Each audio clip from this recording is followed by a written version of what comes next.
Ladies and gentlemen, is a fellow by the name of Bob DiBenedetto. I hope I'm not mispronouncing that. And he's quite an accomplished fellow, as it turns out. A founder, president, and executive director of Healthy Planet, longtime host of the Healthy Planet radio show, longtime researcher, writer, and speaker on health and environmental issues, a vegan for the past 30 years, and there's no place he'd rather be today than when here with all of you lovely, lovely people. And I want you to make him feel welcome. Ladies and gentlemen, let's bring him to the stage. Bob DiBenedetto. Where are you, Bob? Oh, there you are. All right, fantastic.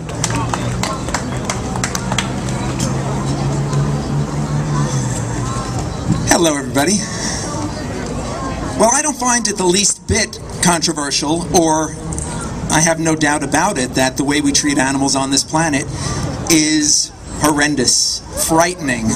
Imagine being any other animal on this planet and thinking about what a human means to you, their position relative to you, and what they could do to you, and their track record for what they have done to other animals. Oof, that's scary. Well, in thinking about doing a talk like this, I've coming on after how many other speakers? Probably 10, 15 other speakers. Right? Yeah, you. You're only the organizer of this event. How many other speakers do we have here today? A lot. About 12 to 15. So you've heard a lot of information. Hey, you've heard a lot of information about facts, about different perspectives, about different ways of looking at this issue. And I was thinking about what to say, and I've been doing this for a really long time. Not thinking about what to say, but doing this work. And I was coming up with the fact that words can only go so far in creating a transformation. Anyone who's sitting out there, or anyone who's watching this on YouTube, think about the things and the areas in your life where you're stuck, where you're taking part in a behavior that maybe you don't think is the best thing, but it's a little hard to break that cycle. It's a little hard to make something new happen out of that space of being dead. You can all relate with me, right? Whether you've got a sugar addiction, or whether you're addicted to video games, or TV, or whatever it happens to be. So words can only go so far. But with that said, we all come here and attempt to create a shift in those people who are listening. Because that's what we're looking for, is the shift, the life in our lives. So I was sitting at my computer looking to get some inspiration, and I ended up watching videos on real-life heroes. Have any of you seen real-life heroes on YouTube? All right, well, I'll tell you what it is. It's people who go out of their way to do good things for other people and animals. They're not prompted, they're not vegetarians. It's all kinds of people, firefighters, EMTs, people just driving down the road, people walking down the road, all of them going out of their way to do something that's amazing to help someone else. Now, in those moments, are those people saying, well, am I a humanitarian or not? Or am I a vegetarian or not? No, they're not thinking that. It's an immediate response because that's who we are. Deep down, that's who we are. And in watching all these videos, it really occurred to me that this parade is not something for vegetarians.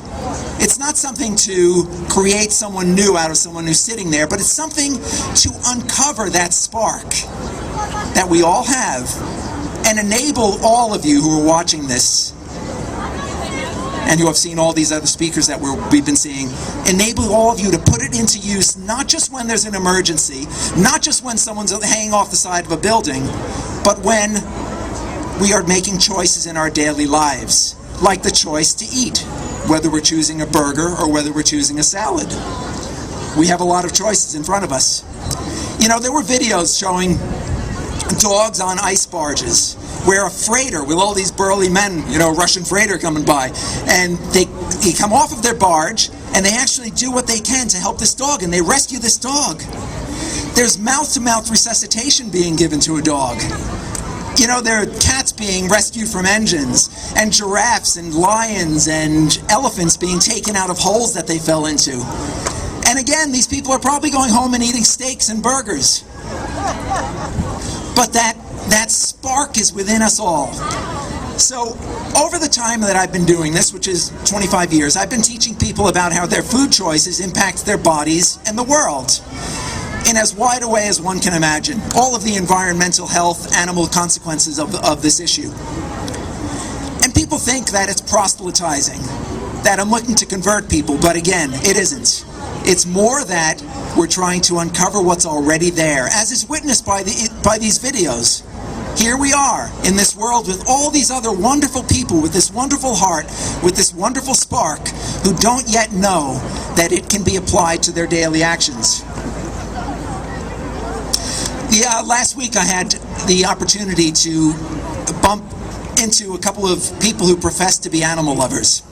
One came to my house to do a quote, so he was trying to get money from me, so he probably was saying the right thing when we were talking, but he said he was just talking about how much he loved his dogs. He saw my cat, or rather his cats. He saw my cat, and my cat is very lovable, as I'm sure all of yours are too.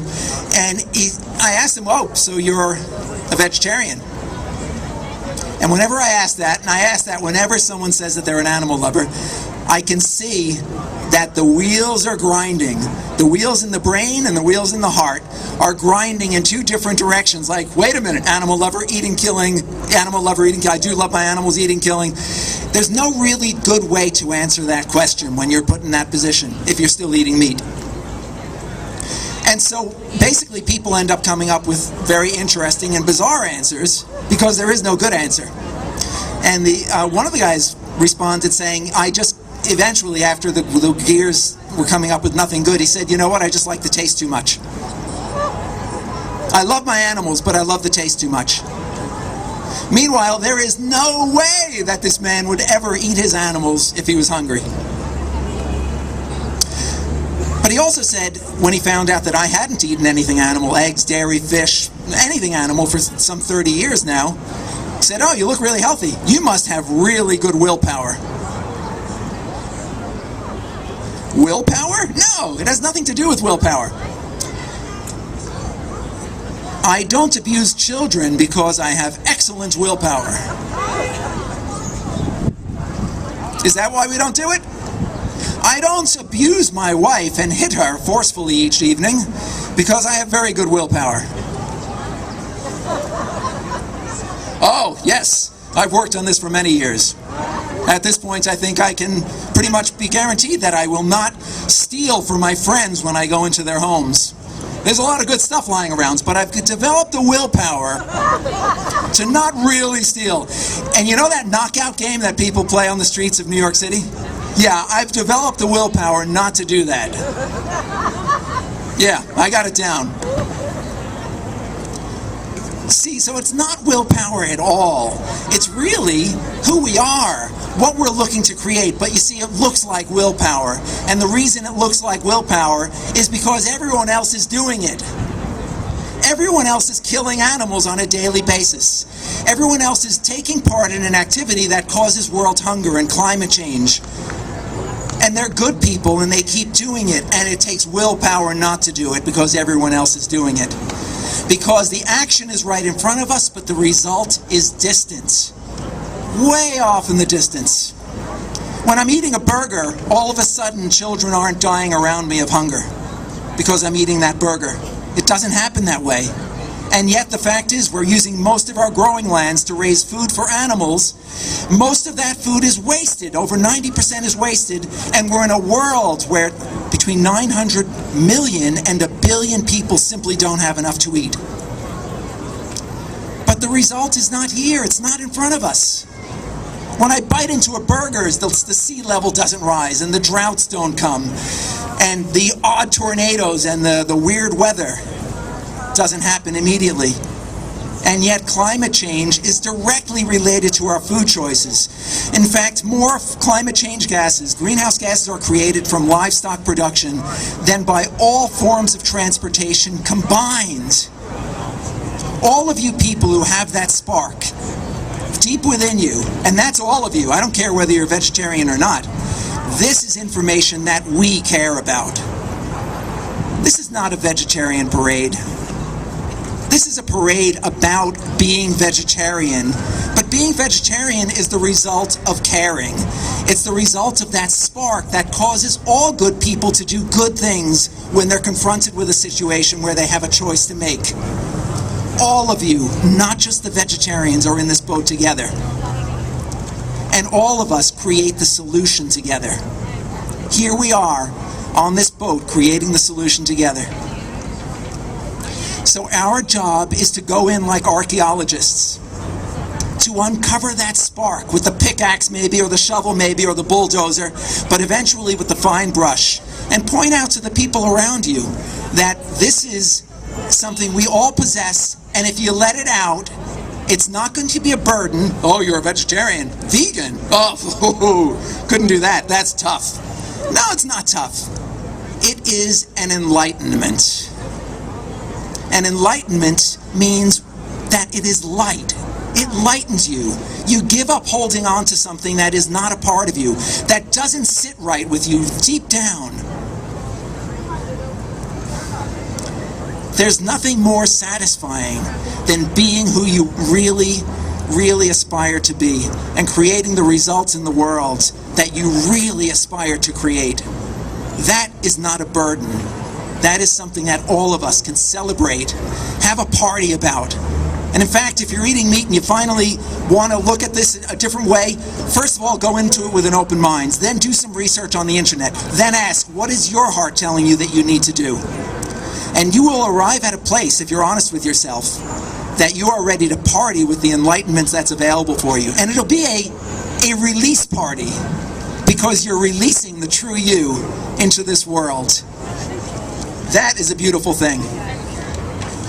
Now, I have a quote here from someone who, speaking about Nazis, and we are speaking a little bit about Nazis today, there was a new photo album that was just found recently, and it was a photo album of pictures taken by a Nazi officer in Auschwitz. And it showed a lot of high-level Nazis, you know, the worst of the worst guys, standing around and, you know, posing for the photos. But it also showed a lot of the Nazi officers at retreat, like this place. They had a retreat place there where the Nazi officers and the people working in the camp and the women there, where they were partying, they were singing songs, and they were making jokes and palling around and relaxing. And to most of us, it seems like, wait a minute, this is like a place of the worst atrocity ever, and here these people are partying, and as if nothing's happening. What kind of monsters were they?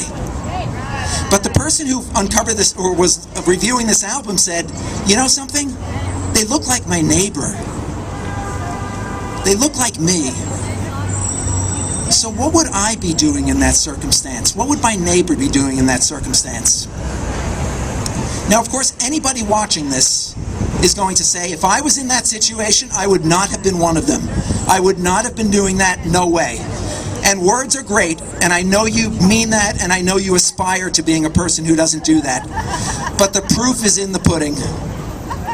We are today in a world where we've got people starving, the climate is changing, the environment is being destroyed, and billions of animals who we love are being killed. What action are we taking today? That's the answer to how you would have been back then.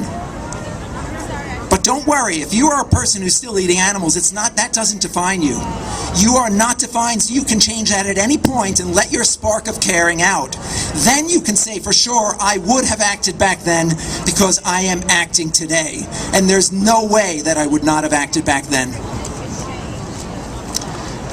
This is a quote from someone by the name of Jack Mendelbaum.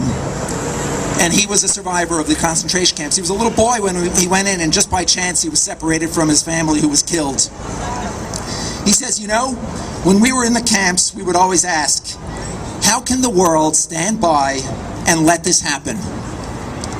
He said, it's a matter of being vigilant. It's a matter of trying to do as much as you can in order to enlighten people about how dangerous it is when you become a bystander. None of us aspire to being bystanders, but but we have the option to now voice that with our actions. Apply that spark, not just to the emergencies, but to every single meal that you pick up. The change is in our hands. I know which way it's going to go. I see it. The society is moving in that, even if people aren't. The USDA, come on, they just came out in their dietary guidelines and said, look, eating a more plant-based diet isn't just better for your body, but the environment needs it. That's coming from the USDA. That's pretty big. This information is now in front of us. It's now ours to create something beautiful and new with. And I thank you for being a part of the solution with me and all the other caring souls whose spark is shining out into the world via their actions. Thank you.